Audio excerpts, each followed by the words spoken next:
Good morning. It is Saturday morning.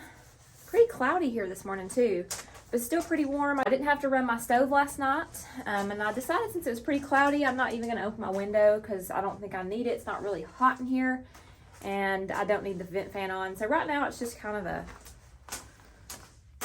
right at 70, 72. I noticed in my little raised beds, I've got some little gnats. So I called the little garden center nursery nearby that I go to, and they said it was probably fungal gnats, which can happen in moist environments and things like that.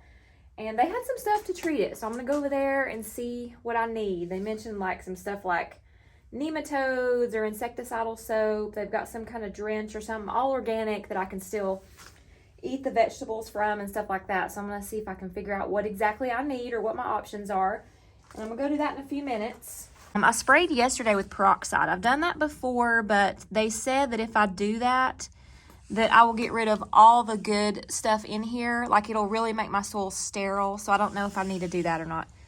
But like, you can see them walking around. So I need to go get something. My plants are still doing good. Don't notice any issues with them yet. I've had these before with succulents, but the thing is with succulents, normally I top dress the soil with either sand or rocks, which eliminates that. There's also some other things, like you can put cinnamon on the top of the soil, and I have done that before too, but since I've got some big areas, I don't know if that is a real practical approach. So I don't know. I'll ask them when I go over there, and I'll let you guys know what I come up with. And my mully grass is just gorgeous right now. So pretty.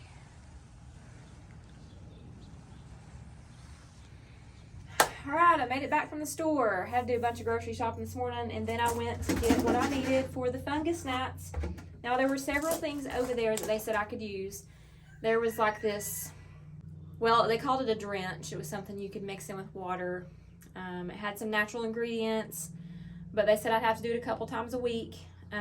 There was also like insecticidal type soap that was organic. But what they use over there, and this is what the lady recommended, was this stuff right here. Is fungus gnat control, which is beneficial nematodes.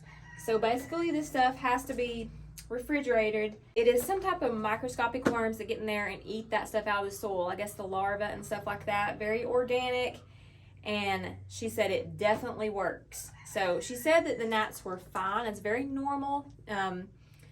And probably because I have seedlings and I'm watering them a whole lot, and so that's another thing. I didn't want them to get out of hand. I wasn't sure if they would. Like I said, I'm new at this, so I've had a greenhouse for late summer until now. So I'm new and I'm asking questions, and this is what they told me to use. So I'm going to read the directions on here. Apparently it's supposed to be easy to do. I got me a little watering can for it to mix in.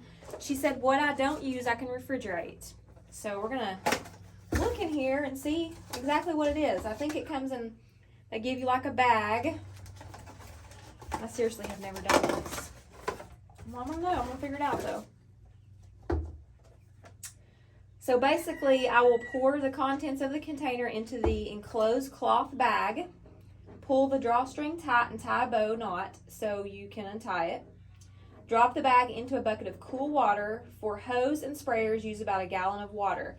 And I guess that's for this whole thing. I'm not going to use all this. I'm just going to use some of it so I can, have some left. And besides, I don't have that much that I need to spray. It's mostly the containers that have my seedlings in it that are staying moist. My succulents, like I said, I have top dressing on most of those, so I don't have this issue. So I'm going to use what I need to, mix it up with the water. All right, let's see if I can figure this out. Can't be too difficult, right? Ooh. Okay, so that's what it looks like. Doesn't look like what I had anticipated. But this doesn't look like it's too difficult, so let's do a quarter of it. All right, we're going to count down 1 hour and let this stuff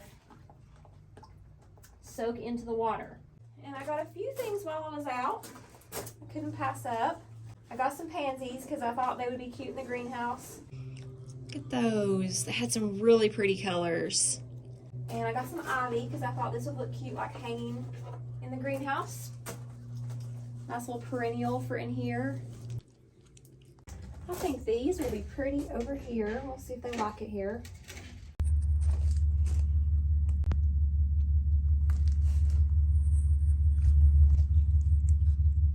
All right, I gotta take a break. Seth is wanting me to take him to the gas station. He's gotta get some gas for his go-kart.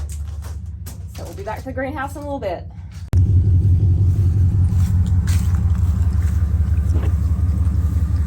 Are you driving me? Yes. Oh.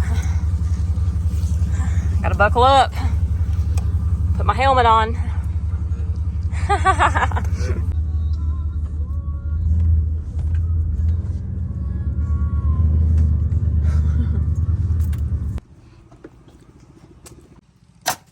Working on our little enclosure.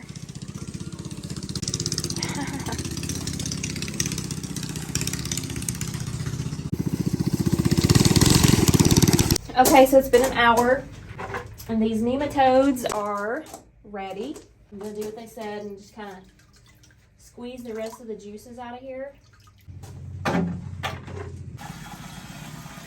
And this stuff is safe to handle. It says on there, safe for children, safe to handle. It's just organic.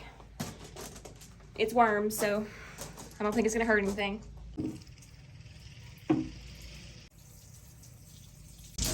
And this doesn't hurt the vegetables, and you can eat the vegetables, which is really good because I do a lot of organic stuff. I don't use pesticides and things like that.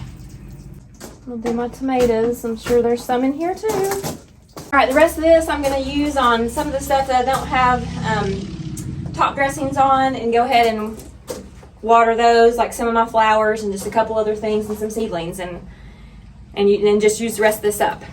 All right, I'm gonna open the rest of this. There's some weird looking stuff. All right, I'm gonna drop it in some of my little plants like this.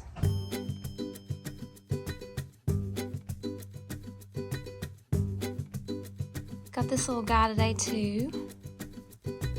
Beautiful, interesting succulent. Look at that, very cool.